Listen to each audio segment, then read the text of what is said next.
buenas tardes, bienvenidos a la conferencia de prensa del Ministerio de Salud, donde el titular de este sector, Víctor Zamora, acompañado por el representante interino de la Organización Panamericana de la Salud en el Perú, Rubén Mayorga, y también por la jefa del Comando Nacional de Operaciones COVID-19, Pilar Macetti, y la viceministra de Salud Pública, Nancy Serpa, va a informar sobre el número de fallecidos, la data de contagios y además cuál es la metodología para contar los cuerpos.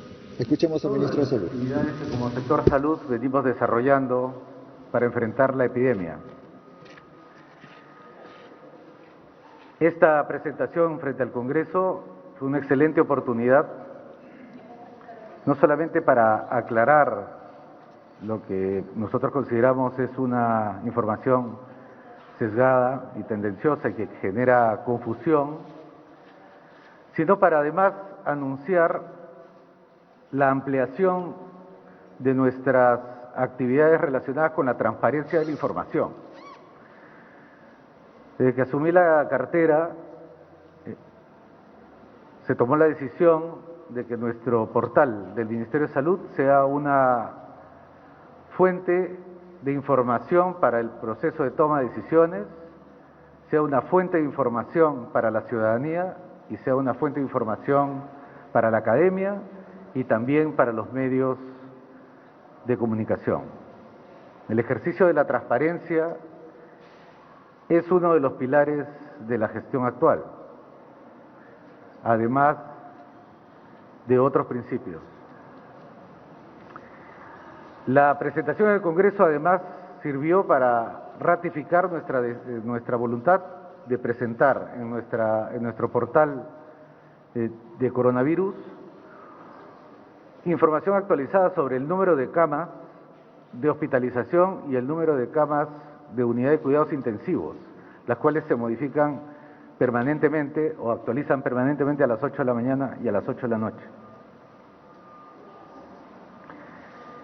Anunciamos igualmente en el frente de las tres comisiones el lanzamiento de un nuevo portal del Centro Nacional de Recursos Estratégicos en Salud, CENARES, el cual ustedes pueden visitar, en donde se informa permanentemente, o se informará de manera permanente y transparente, la distribución de los equipos de protección personal para el equipo de salud a nivel nacional. Este portal permitirá ver cuántos equipos hay en el Perú, cuál ha sido el ritmo de distribución, en qué regiones se ha distribuido y puede llegar al nivel de establecimiento de salud. Esto lo hemos hecho debido a que habían quejas, denuncias, en relación con la ausencia de equipos de protección personal en los establecimientos de salud, que aunque reconocemos en algunos casos puede existir, daban una idea errónea del esfuerzo que como gestión estamos haciendo para ampliar el acceso de estos equipos a todo el personal de salud de todo el país.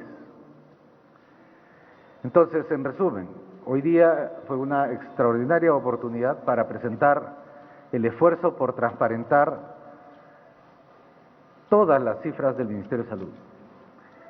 Informamos adicionalmente que no solamente los datos que maneja el Ministerio de Salud son ahora de fácil acceso, sino que los funcionarios y funcionarias de esta institución trabajan con 7 comités en los cuales participan 75 expertos de distintas áreas de las ciencias sociales, de la epidemiología, de las matemáticas, de la economía, de las ciencias de la salud, de la gestión sanitaria, de la salud pública, incluso de la producción, que trabajan con nosotros en 7 comités. Todos ellos, todas ellas, permanentemente tienen acceso a todas las fuentes de información que tiene el Ministerio de Salud y a través del Ministerio de Salud a todas las fuentes que otros estamentos del gobierno puedan tener y que necesiten para sus análisis. El ejercicio de la transparencia es un ejercicio permanente de esta gestión y creemos que es necesario para todo funcionario público. Es además una herramienta poderosa para luchar contra la corrupción. Es en este sentido que nos ha llamado la atención el artículo publicado el día de hoy en que se desliza la duda, se desliza una sombra de sospecha de que los datos que está manejando el Ministerio de Salud sean o poco transparentes o manipulados, cosa que nosotros negamos tajantemente.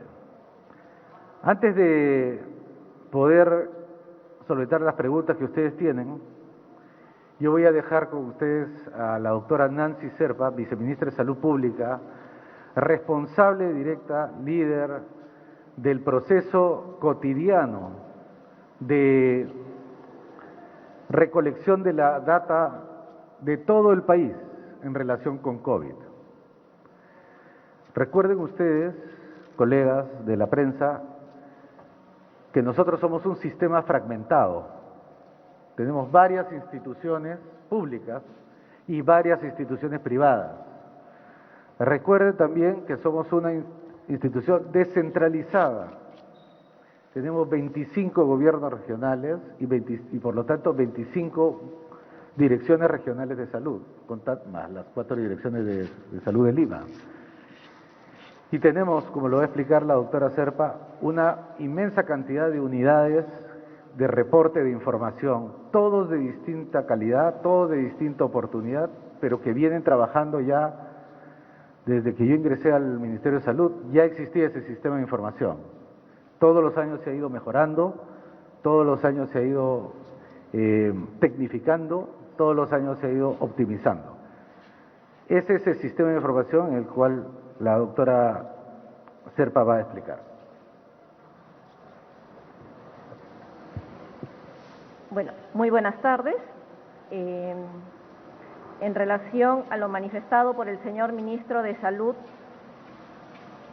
y a la situación que vive el país enfrentando a la pandemia del COVID-19, es cierto, el Viceministerio de Salud Pública, a través de sus diferentes unidades orgánicas que generan información estadística para el monitoreo y la toma de decisiones en el marco de esta dolorosa situación, no solamente para el país, sino también para el mundo, recoge información de diferentes instancias y que se emiten, como ustedes saben, todos los días a través del señor Presidente de la República y que se coloca en nuestro sistema de información institucional. Se recoge información del Instituto Nacional de Salud, se recoge información del Centro Nacional de Prevención y Control de Enfermedades, el CDC del Ministerio de Salud. Y a lo largo del país tenemos las unidades notificantes de vigilancia epidemiológica, tanto en establecimientos del primer nivel como a nivel hospitalario.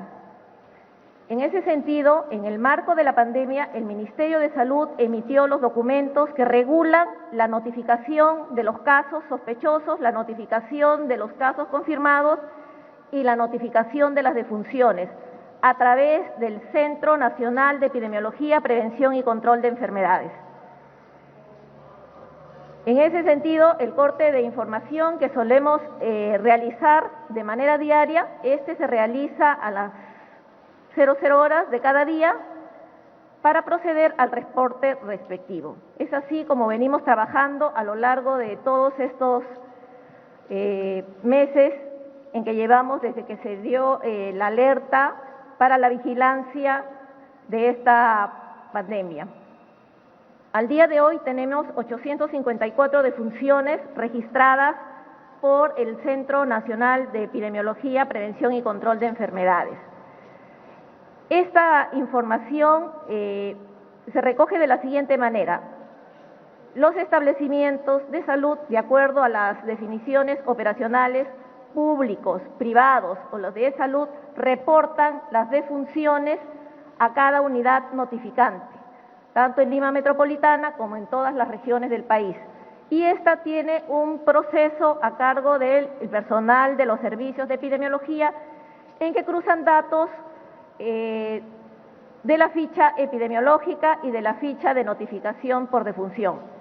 En ese sentido, lo que nosotros venimos informando es las defunciones y los fallecimientos con diagnóstico confirmado por COVID-19.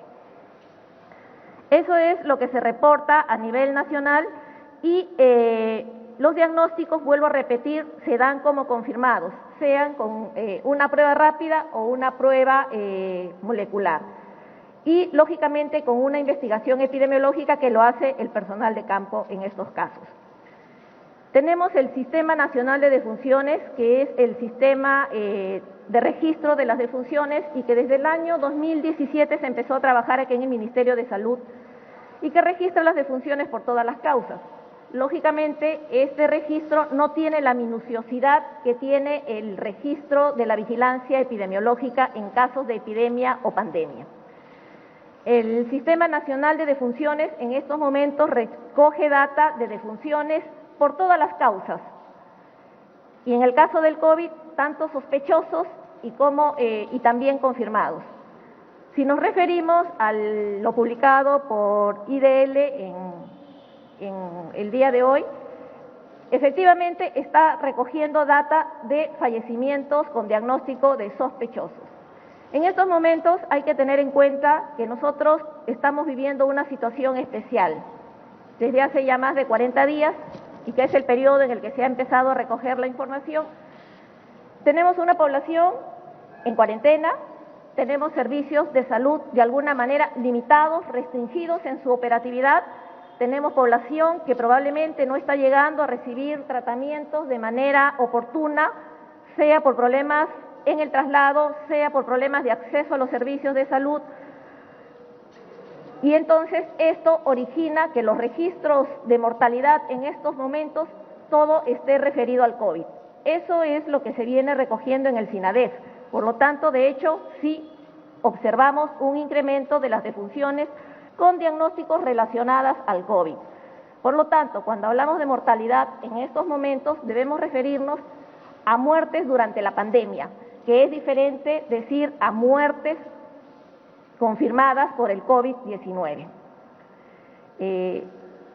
Para todos los países, no solamente para el nuestro, la data oficial de las defunciones o la mortalidad en la pandemia, y como viene sucediendo en los países que ya han pasado por lo peor de la pandemia, recién se están actualizando los datos. La data de las defunciones, los verdaderos registros, porque lógicamente tiene que contrastarse con mucha información que durante el propio desarrollo de la pandemia no se puede hacer. Por eso es que una vez que la pandemia o la epidemia desarrollada dentro de cada país baja o está llegando al final, es recién que se puede corroborar toda esta información que nosotros tenemos que actualizar en su momento. De hecho, como país lo haremos. Nuestras cifras, las cifras que venimos emitiendo de manera diaria son totalmente transparentes y así lo haremos también cuando tengamos que realizar la revisión de toda la data de las defunciones. Estamos en estos momentos en todo el proceso de la pandemia, por lo tanto nuestra atención está dirigida en todos los aspectos y principalmente a la atención de las personas. Eso es lo que yo puedo manifestar en estos momentos. Gracias. Muchas gracias, doctora Serpa. Además, el sistema de información que maneja el país no es un sistema de información aislado, como no es un sistema de información aislado el de un distrito, el de una provincia, el de una región. El sistema de información de nuestro país se interconecta con el sistema de información global a través de los acuerdos, de los tratados, de las convenciones, de las relaciones que tenemos con los otros países de compartir información confiable que nos permita tomar decisiones especialmente sobre enfermedades que tienen carácter epidémico. La información es muy valiosa para tomar decisiones en un país y para el mundo entero, más aún ahora que vivimos una pandemia de estas características. Para explicar cómo funciona el sistema y cómo es que funcionan algunos de los otros sistemas en términos de operación y qué dificultades estamos enfrentando, no solamente en Perú, sino en América Latina y en otros lugares, invitaría al doctor Rubén Mayorga, representante de la OPS-OMS, para ampliar sobre el tema. Sí, buenas tardes a todos y primero que todo quisiera expresar mi dolor por todas las muertes que han estado ocurriendo en el país, tanto por COVID-19 como por otras causas, y expresar también mi solidaridad con el personal de salud que está en este momento batallando contra esta nueva infección, esta nueva pandemia. Y efectivamente, como el doctor Zamora indica, todos los sistemas de notificación en el mundo están interconectados entre sí. El caso del Perú no es el único, donde hay un subregistro de las causas de las defunciones, ¿verdad? Todos los países de la región tienen subregistro de las causas de defunciones. Y también decir que en este momento donde el sistema de salud está abordando la emergencia por el COVID-19, hay algún grado de menor funcionamiento del sistema de vigilancia epidemiológica en el país y, por ejemplo, todo lo que se relaciona con enfermedades prevenibles por vacunación también está sufriendo de algunas deficiencias. Eso lo comprendemos muy bien, ya que en este momento lo más importante, como dice la doctora Serpa, es atender a las personas que están enfrentándose con COVID-19 y que están pasando a tener formas moderadas y graves, las que están siendo atendidas en los establecimientos de salud designados en el país. Pero otro tema, y que a lo mejor quisiera hacer un paralelismo con lo que ocurrió con la emergencia de Guillain-Barré el año pasado, es que todo evento de este tipo se caracteriza porque cuando existe el evento hay un montón de problemas, el sistema tiene que adaptarse rápidamente para llegar al nivel que necesita estar para atender el problema, la emergencia, y que al final de dicha emergencia se hace como una autopsia o un examen de lo que ocurrió con la emergencia. Y en este caso, si bien nos va, a lo mejor el año entrante en algún momento podremos hacer este ejercicio. Entonces, sí entiendo que es muy importante estar vigilante a que los datos que se presentan sean los mejores, pero en realidad lo que ocurre ahora en todos los países del mundo, por ejemplo, es que hay un represamiento de los casos de defunción, en algunos casos porque los países han decidido hacer cremación de todos los cuerpos, y como esto no es posible porque nuestros sistemas no están preparados para hacer esto, pues se van represando estos defunciones, y es lo que ha ocurrido, por ejemplo, en Ecuador. Pero nosotros desde el inicio, como Organización Panamericana de la Salud y Organización Mundial de la Salud, recomendamos que para las defunciones por COVID-19 pueda haber una inhumación, y en el caso en que los países tengan esa costumbre, una cremación.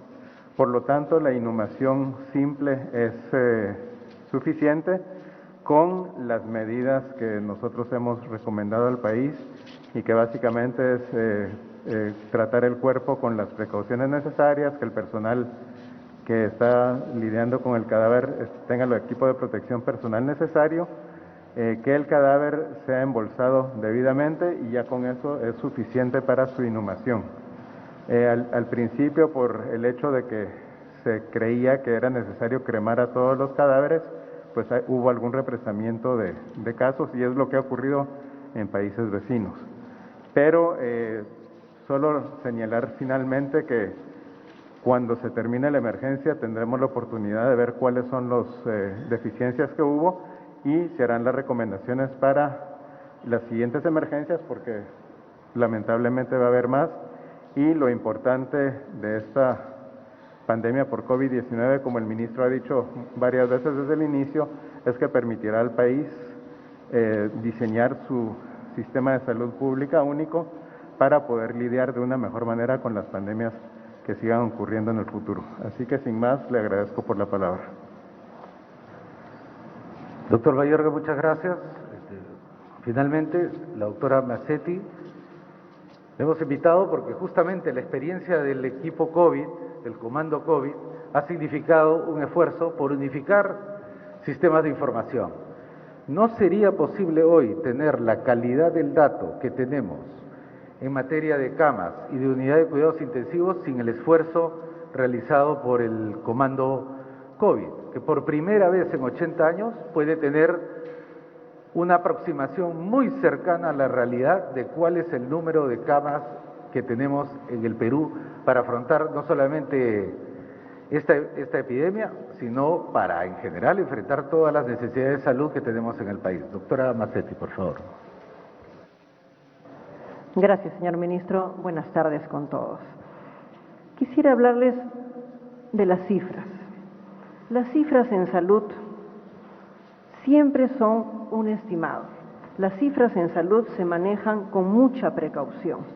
Si uno desea marcar una cifra exacta, estaríamos en el punto en el cual una computadora haría diagnóstico y decisiones de terapéutica. Y eso no es así. El mejor equipo del mundo requiere de un ser humano que haga el análisis de los pros y los contras de la decisión y que vea todos los factores complejos. Las cifras en medicina siempre van a ser variables. Esta mañana escuchaba la preocupación de muchas personas que decían, pero el día pico era este, y el día pico era este, y el día pico era este. ¿Y cuándo nos van a decir cuál es el peor día? Eso no va a suceder. Les vamos a decir con mucha frecuencia, lo peor se calcula más o menos para acá. Hacemos cosas y lo peor se corre. Y ahora está en otro lugar. Y con eso puede parecerles a todos desconcertante, pero estamos comprando tiempo. O sea, a nosotros nos interesa que poco a poco las estrategias de gobierno que se hacen vayan ganando tiempo para que nosotros podamos responder en un sistema tan complejo como el que todos tenemos, con tantas debilidades que hay que decirlas. Les doy un ejemplo. Poder encontrar la cifra de camas hospitalarias. Hemos recorrido todo lo habido y por haber con mucha gente que nos ha ayudado.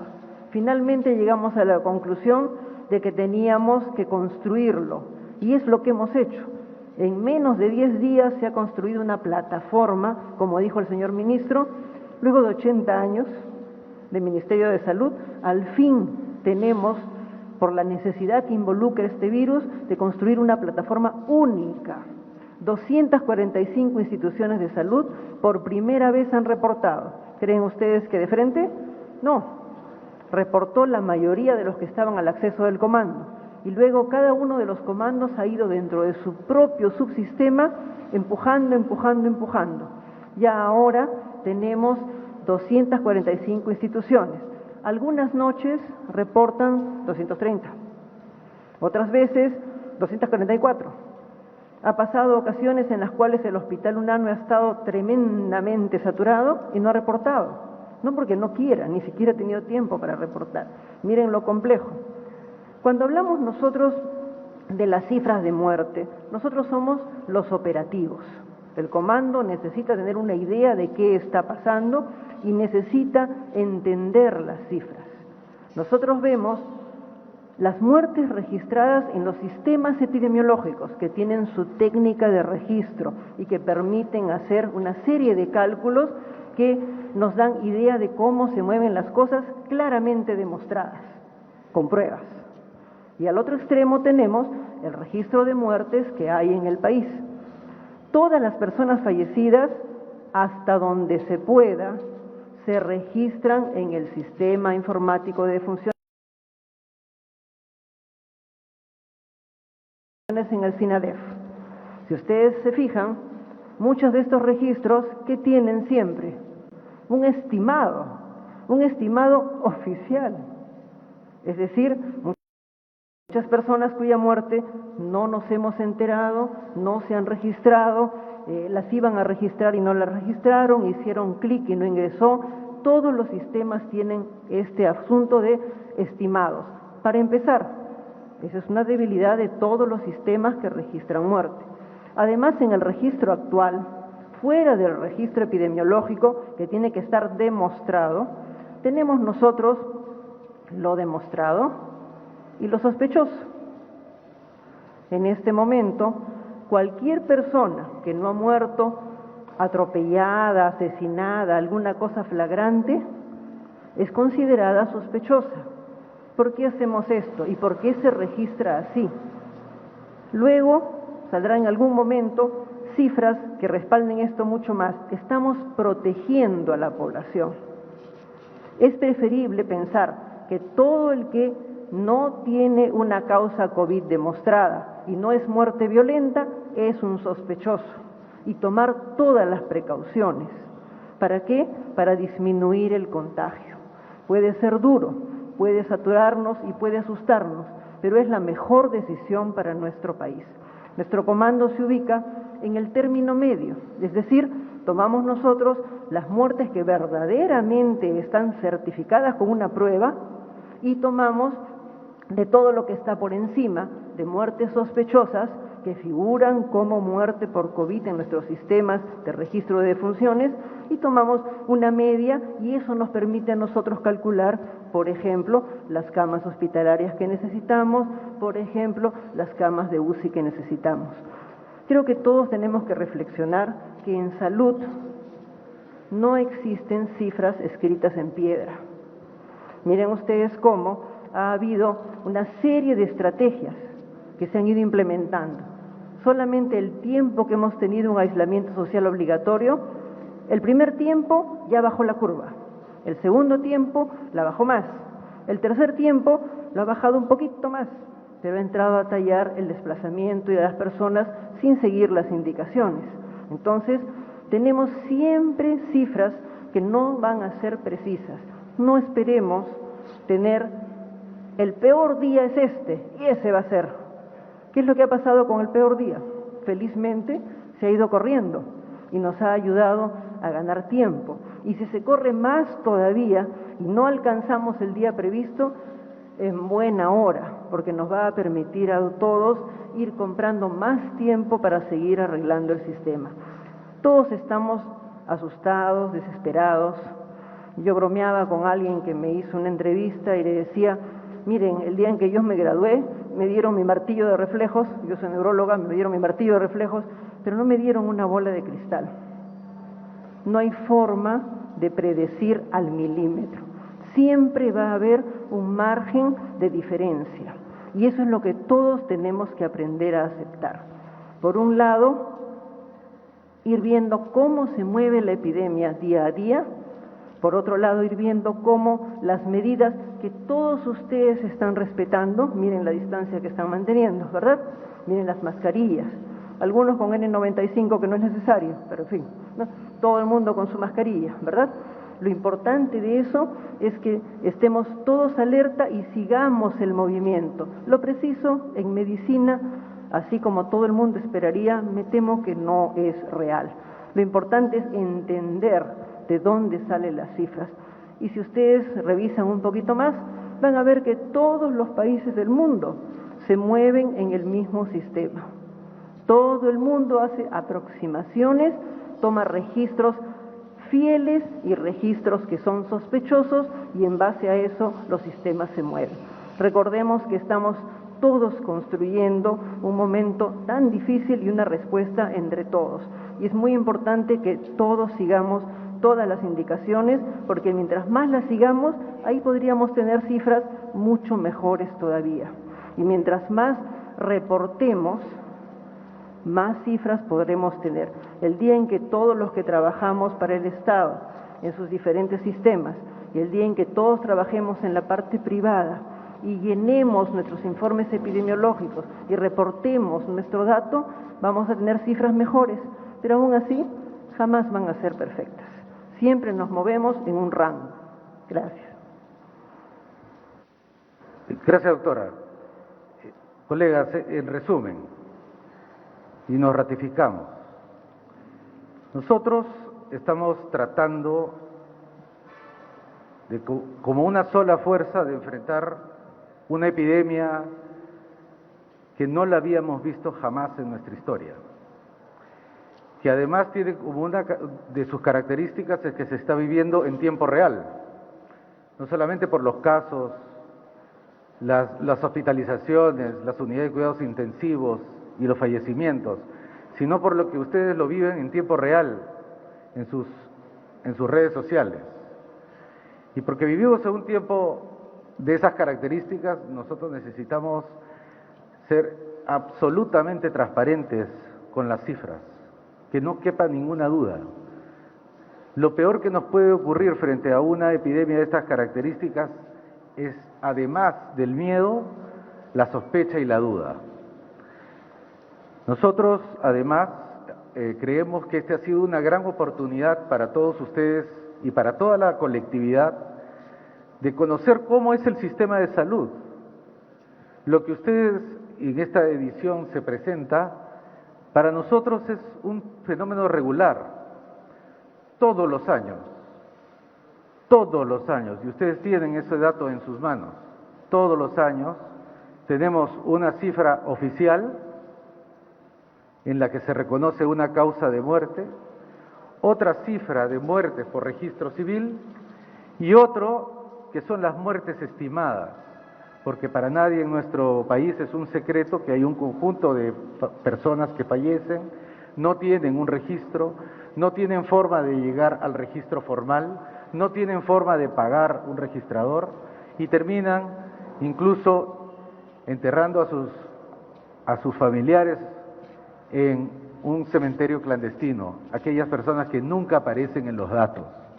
Hoy, en plena epidemia, vivimos una situación similar, en la que hay mucho mayor demanda en nuestros hospitales y por lo tanto los registros viven con las mismas características, exactamente las mismas características. Internacionalmente, el Perú se ha comprometido a registrar y a informar COVID positivo con prueba de laboratorio positiva. Y ese es el registro que nosotros hacemos. El segundo registro es que aparece luego del registro oficial COVID positivo con laboratorio positivo, son los casos sospechosos de COVID. Lamentamos que una edición periodística que respetamos no haya cerrado completamente el círculo y haya podido verificar que esta es una situación que enfrentan todos los sistemas de salud del mundo, incluido el del Perú, que el Perú ha estado haciendo esfuerzos por mejorar su sistema de registro, pero dadas las características del sistema de salud peruano, el registro sigue siendo incompleto, sigue teniendo algunas fracturas, que las estamos tratando de cerrar todos los días, como lo ha explicado la doctora Mazzetti. Nosotros, como gestión, ratificamos nuestro compromiso para salvaguardar la salud de todos los peruanos en esta situación, con responsabilidad y con transparencia. Estamos sentando las bases de lo que debe ser el nuevo sistema de salud público. Estamos sentando las bases de una nueva forma de entregar los servicios de salud en el Perú. Y la transparencia es una parte fundamental de esas nuevas bases. Muchas gracias. Muy bien, señoras y señores, a continuación iniciamos la ronda de preguntas a cargo de los señores periodistas, para lo cual se ha realizado previamente un sorteo a fin de establecer el orden correspondiente. Inicia esta rueda de preguntas Canal N, América Televisión, periodista Stephanie Medina. Muy buenas tardes, ¿qué tal? Stephanie Medina de Canal N, estamos en vivo. Si ya se ha mencionado que las cifras de fallecidos y las cifras en salud en general son estimados, ¿nos podría precisar cuál es el margen de error en la cifra de fallecidos que emite la sala COVID diariamente? ¿Cuál es el porcentaje de error si existe? ¿Cuánto es? Y si por favor, si me permite otra pregunta, estamos en el día 44 de la cuarentena, el día 22 habían 93 fallecidos, hoy hay más de 800. Estamos en el punto de la curva que se esperaba estadísticamente, ya estamos en la parte más alta. Y ¿qué es lo que va a seguir más adelante? Sí, doctor. Bien, respecto a lo reportado el día de hoy con 854 defunciones, aquí estas muertes, estas defunciones son las confirmadas, ¿no? Se ha hecho el cruce, la investigación epidemiológica, el cruce de información y este es el dato exacto que tenemos. Tal como lo han señalado las personas que nos acompañan en la mesa, definitivamente la verificación del dato en el tema de defunciones tiene que ser muy puntual. Por eso el cruce de la información entre la ficha epidemiológica, la ficha de notificación de la defunción y la prueba de laboratorio. Eso es un cruce de datos importante para poder tener el dato como confirmado. En este caso aquí no tenemos error, esas muertes son las confirmadas.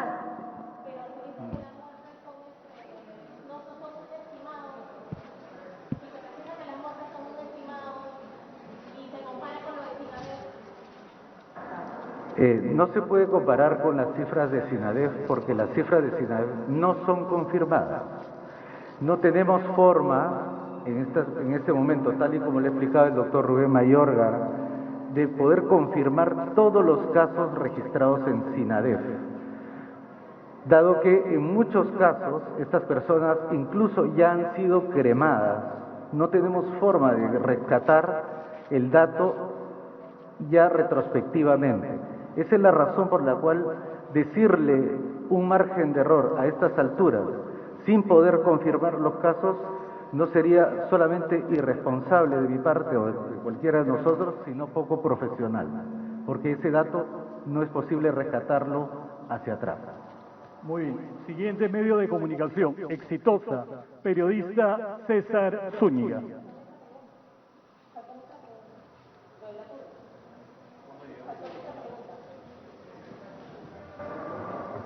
Permítame explicarle al respecto de la curva tal y como lo señalé el día de hoy en las comisiones del Congreso y lo ha ratificado la doctora Mazzetti.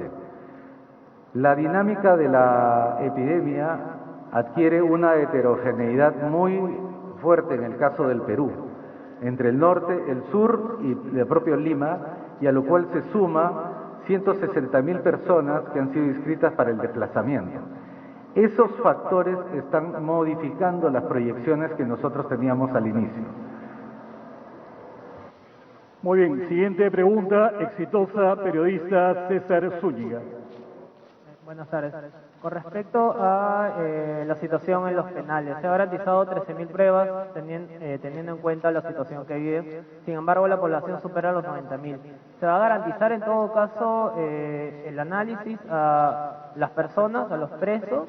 Y en este caso si se va a aumentar o no, porque teniendo en cuenta que se ha confirmado que por cada contagiado podría contagiar a 3 más, entonces quiere decir que la cifra ahorita que podrían manejar podría ser de más. Ahora, semanas anteriores el gobierno y diversos especialistas anunciaron que la semana pasada íbamos a llegar al tope máximo, sin embargo ahora la doctora Mazzetti señala que no se puede indicar eso. ¿Ha habido de repente un error de comunicación ahí o de repente ya esperan una proyección exacta para saber cuándo va a ser los peores días de una cifra elevada? Y la tercera y última pregunta muy sencilla, están evaluando la recomendación del Colegio Médico que ha indicado que debería haber en este caso 3 días de no movilidad total como próximas en todo caso formas de prevención. Muchas gracias.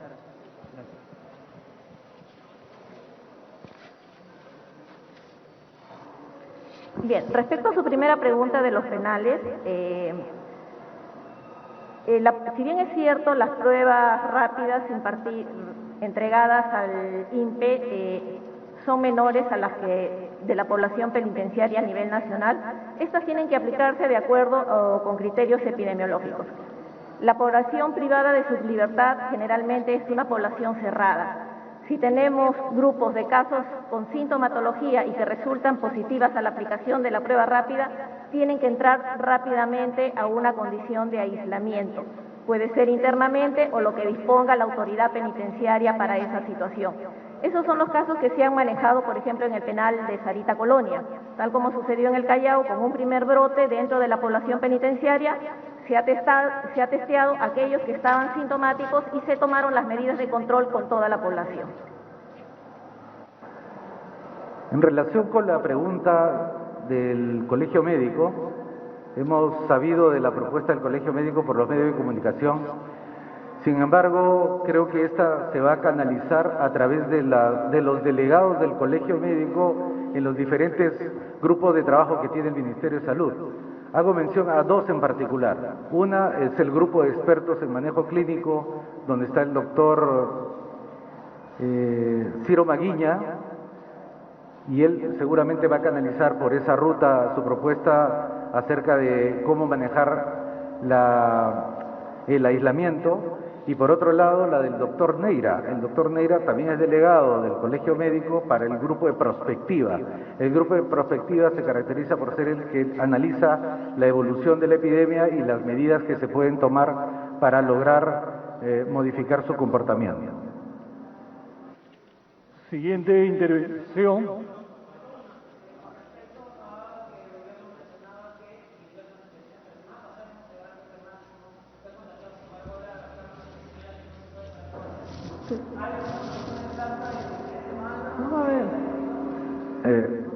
No respondí la pregunta porque ya la había respondido antes a la colega, en el sentido de que las variables que se utilizan para hacer las proyecciones son muy dinámicas.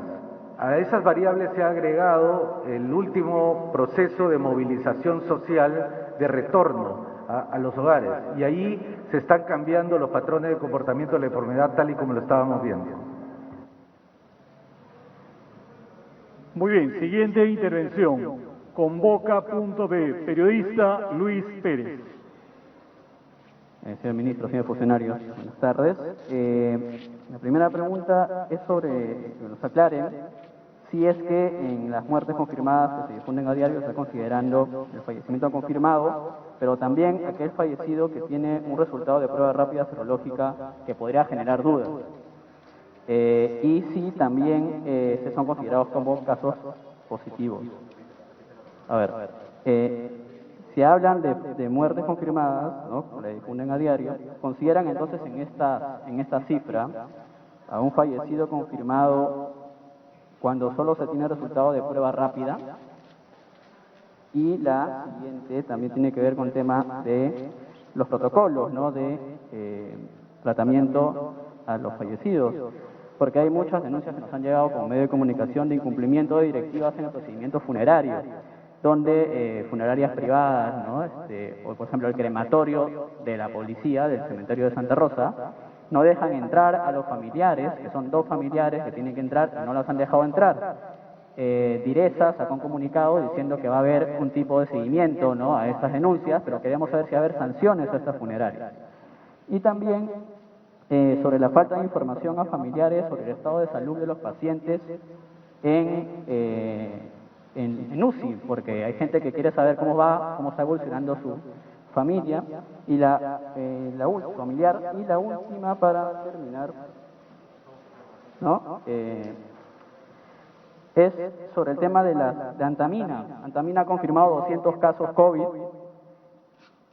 y queríamos saber si ustedes tenían monitoreado en las mineras, en los campamentos mineros, cuántos casos han sido confirmados, si en este caso también hay fallecidos, y si también el MINSA tuvo conocimiento del traslado de un grupo de contagiados del campamento minero de Antamina en Huaraz hacia Lima. A ver, respecto a la confirmación de los fallecidos considerados como confirmados con COVID, puede ser con prueba rápida o con prueba molecular, no necesariamente las 2 pruebas. Incluso, por eso va la investigación epidemiológica, porque a veces puede darse el fallecimiento y el resultado de laboratorio salir unos días después, ¿no? Entonces, por eso se hace la investigación epidemiológica. Se cruza la ficha, el resultado del laboratorio, y entra a la data de paciente fallecido confirmado. La última pregunta que le escuché respecto a los casos de la minera Antamina, estos han sido de alguna manera han sido notificados y se está coordinando con el servicio médico que tiene la propia minera para el manejo adecuado de los pacientes positivos. Sí, si me permiten, sobre los asuntos vinculados con información. Los lugares donde están los pacientes que son positivos y tienen unidad de cuidados intensivos tienen un aislamiento especial. Nosotros les decimos el búnker.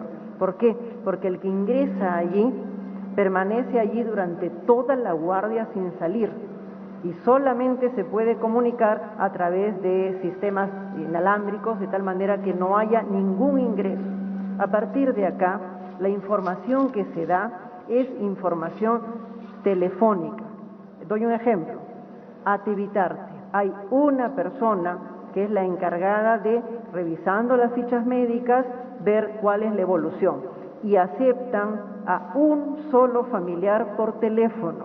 No es posible, uno puede tener muchísimos familiares, como comprenderán, y yo entiendo la desesperación, pero solamente se informa, al momento de ingresar la persona, se registra un teléfono y a ese teléfono se le da la información.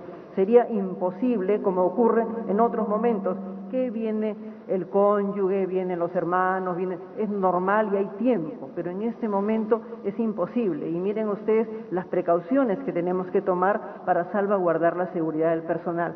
Yo estoy absolutamente segura que deben haber muchas fallas en esto, porque la sincronización, y a veces ocurre en los hospitales grandes, que los médicos que están en el teléfono para informar tienen que vestirse y entrar corriendo a la UCI a ayudar, porque realmente nos están faltando cerebros y manos, o manos con cerebros, por decirlo de alguna manera. Gracias. Pero para complementar, en relación con el comportamiento del crematorio y de las empresas encargadas del manejo de los cadáveres, nuestra voluntad como Ministerio de Salud es que durante todo el proceso las personas que fallecen, así como sus familiares, sean tratados con dignidad y con respeto. Hemos dado instrucciones a los establecimientos de salud para establecer mecanismos que se acerquen, que sean empáticos a las personas que están viviendo este drama. Pero además hemos tratado de hacerlo con algunas de las empresas funerarias que se encargan de manejar este tema.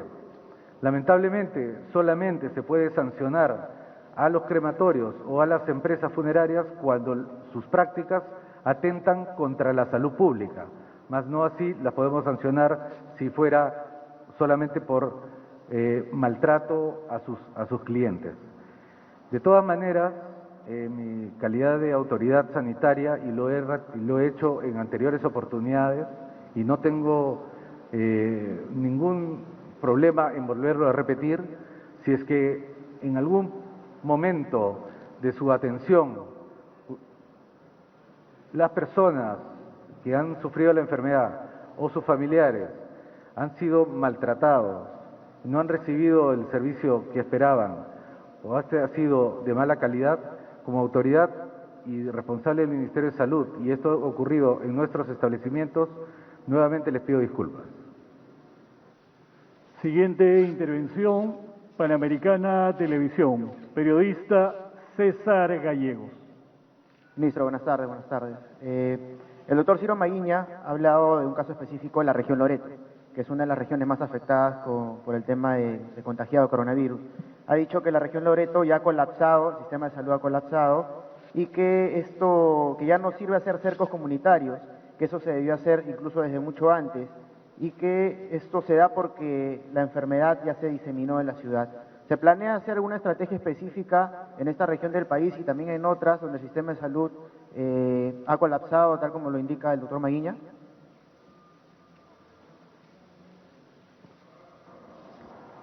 Algunos comentarios sobre la región Loreto. La región Loreto inició haciendo un trabajo muy interesante y ha hecho todos los cercos epidemiológicos que tenía que hacer. Es más, ha tomado precauciones especiales para interrumpir el tráfico fluvial que pudiera llevar la infección a nuestras comunidades de la Amazonía. Aparte de eso, ha hecho todo un sistema comunicacional. En la región Loreto ha habido todo un fenómeno de descontrol de la ciudadanía, lamento informar. Acá todos los ciudadanos tenemos que ser responsables, porque recuerden, somos el enemigo y somos los soldados, y me temo que allí el enemigo ganó, y lo que empezaron a hacer es a salir, era como si fuera cualquier día. Las autoridades de salud han hecho su máxima reacción. En Iquitos ha habido toda una unificación de los sistemas de salud, hasta los privados han participado, que tienen mucho que perder económicamente, porque ellos no tienen otro respaldo, y sin embargo todos participaron. Desafortunadamente la circulación de la población ha sido tremenda, ha sido muy dura y no ha habido forma de que acaten las indicaciones. Ello ha determinado que se ha hecho un primer desplazamiento, un segundo desplazamiento y en este momento hay un tercer desplazamiento. Hemos retirado, no hemos podido aumentar los 20 ventiladores que ofrecimos este fin de semana en Atevitarte, porque hubo que llevarlos a Iquitos.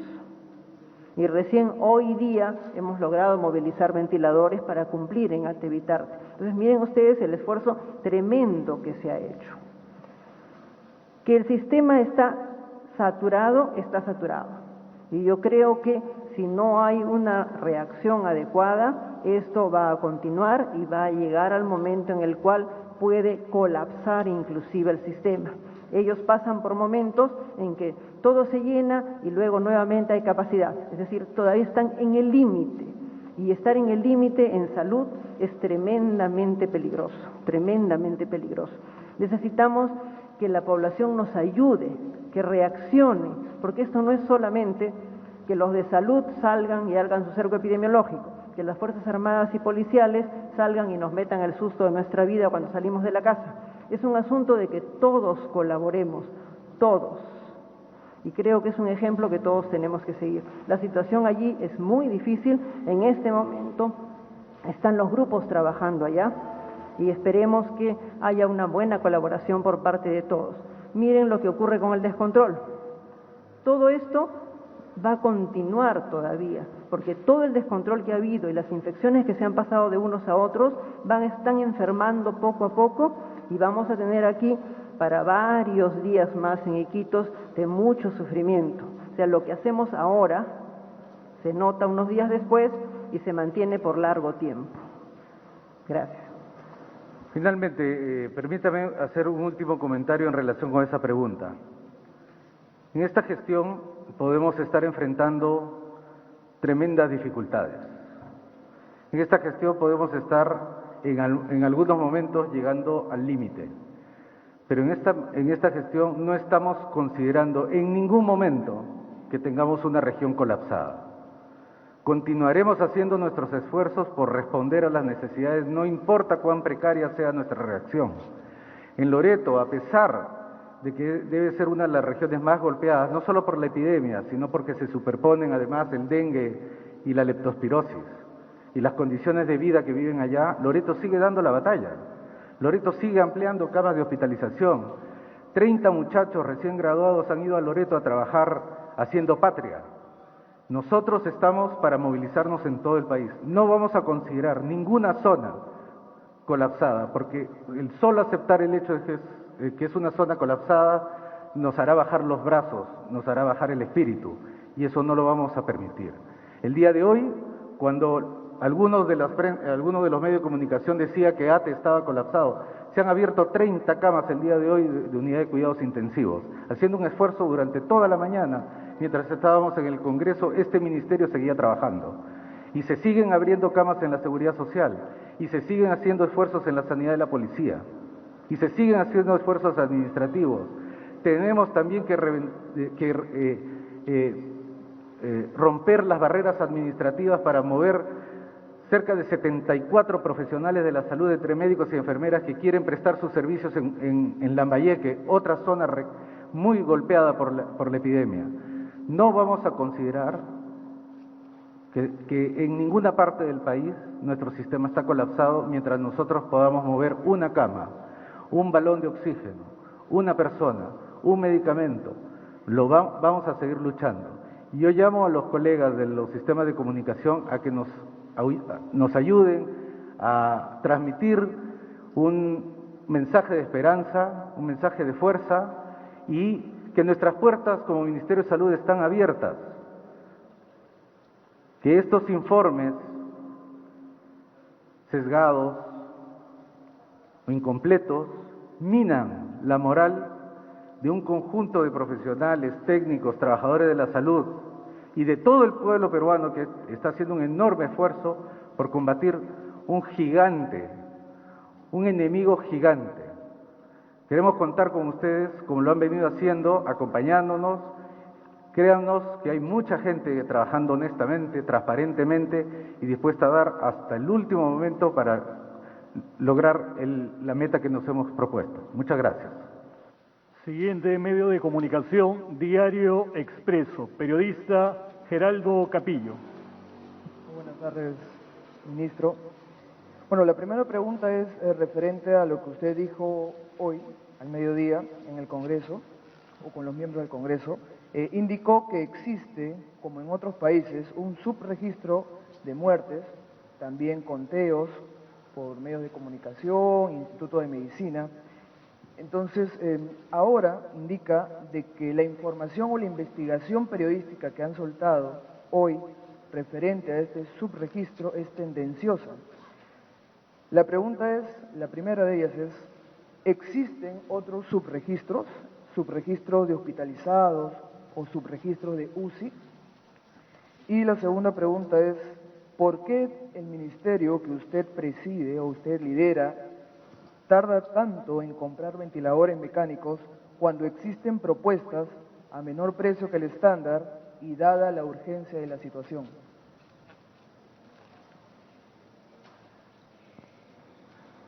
El tema de los registros ya lo hemos explicado.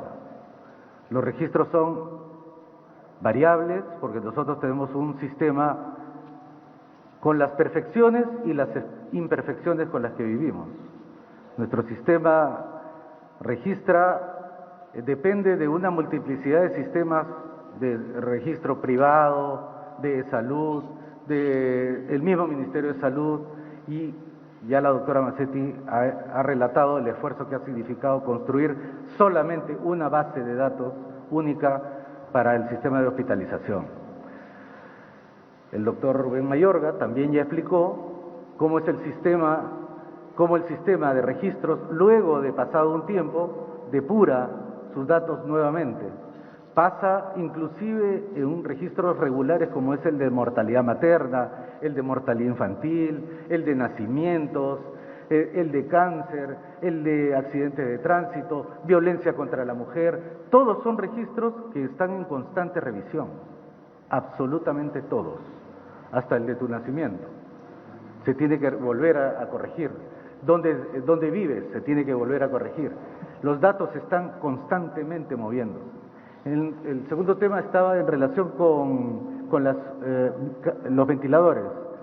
En materia de ventiladores, si tú tienes información acerca de un mercado de ventiladores que sea más barato del que nosotros hacemos a través de compras internacionales, compras nacionales, absolutamente invitando a todos los proveedores, como lo puedes observar en nuestra página web, cómo son los procesos, yo te invito por favor a que me des ese dato, porque claramente tanto el sector privado que quiere donarnos ventiladores, así como el sector público que estamos desesperados por comprar estos equipos, requerimos de ese tipo de información para poder lograr comprarlos y a tiempo, porque se pueden encontrar ventiladores muy baratos, pero que te lo ponen dentro de 2 años. Nuestro paciente necesita ventiladores hoy, donados hoy, construidos hoy, instalados hoy, operando hoy. Y por eso es que estamos también utilizando ventiladores mecánicos desarrollados por la Marina de Guerra, desarrollados por la universidad, desarrollados por la Fuerza Aérea. Estamos rescatando equipos que parecían que estaban para ser eliminados de nuestro arsenal. La Fuerza Aérea nos ha rescatado 4 ventiladores solamente la semana pasada y están trabajando en este momento con 70 más. Eso es lo que estamos haciendo. Creo que no hay más. Muy bien, siguiente medio de comunicación, Diario El Comercio, periodista Jorge Malpartida. Buenas tardes a todos. La pregunta que queríamos hacerle, ustedes estaban explicando este problema del subregistro de muertes, ¿no? Y nos entregaron una tabla, digamos, varias décadas, de varios años de cómo se registra esto, ¿no? Lo que queríamos saber es, digamos, en el promedio de información que ustedes manejan anualmente, usualmente cuántas muertes en el Perú quedan subregistradas, ¿no? Y si esa información les va a servir para hacer los cálculos que más adelante puedan ustedes trabajar luego de la pandemia o a lo largo de la pandemia, porque supongo esta cifra les sirve para tener una mayor atención, ¿no? Y por otro lado, estamos viendo el número de muertos en Perú se está duplicando en menos días que en otros países, ¿no? Que tienen una peor situación en seguridad sanitaria, ¿no? Entonces, digamos, a cifras del 26 de abril, más o menos se está duplicando las muertes cada 6 días, ¿no? Entonces queríamos saber a qué factores obedece, ¿no? Tomando en cuenta que a comienzos de mes se había anunciado que se esperaba que esta cifra duplique cada 8 días, ¿no? Entonces queríamos saber qué es lo que ha dificultado que se logre esta meta que se había trazado, ¿no? Inicialmente. Gracias. A ver, en relación a su primera pregunta, en el país se registran un promedio de 180.000 muertes anuales, lo que significa un promedio de 12.000, 11.500 muertes al mes, por todas las causas posibles registradas en el SINADEF. En este caso, vuelvo a repetir que para efectos de epidemia o pandemia se establece la notificación en el sistema de notificación de enfermedades, por enfermedad sujeta a notificación, como lo ha establecido la Organización Mundial de la Salud, a través del Centro Nacional de Prevención y Control de Enfermedades. Entonces, se sigue en este proceso. Los cambios y la variabilidad que se ven en el día a día depende del registro de la unidad notificante. En el país tenemos 8.000 unidades notificantes de vigilancia epidemiológica y son ellos los que transfieren la información. Ustedes habrán podido observar de repente que algún día una región dijo, no, esa no es mi cifra, o al día siguiente otra observó su cifra. Es porque van registrando en el día a día, no necesariamente el día que fallece lo notifican, porque eso depende de la capacidad de la unidad notificante, en este caso de las direcciones regionales de salud o de los establecimientos privados o el que notifique la muerte. Entonces, en razón a ello es que notificamos la información de las defunciones y son las que informamos. Es decir, no necesariamente lo que se informa en el día es que la muerte se haya producido el día anterior, que lógicamente la unidad notificante puede no estar al día en su notificación. Por eso, este espacio me sirve para invocar una vez más a todas las unidades notificantes que cumplan con el registro oportuno de la información, no solamente para la data de defunciones, sino también en los registros que tenemos para el manejo de esta pandemia, principalmente la de las pruebas de laboratorio, la de los sospechosos y de las defunciones, lamentablemente. Gracias. Quisiera complementar la respuesta, no complementar, sino agregar un dato que he obviado y siento mucho que siendo anfitrión en esta casa haya olvidado ser agradecido. Quisiera agradecer públicamente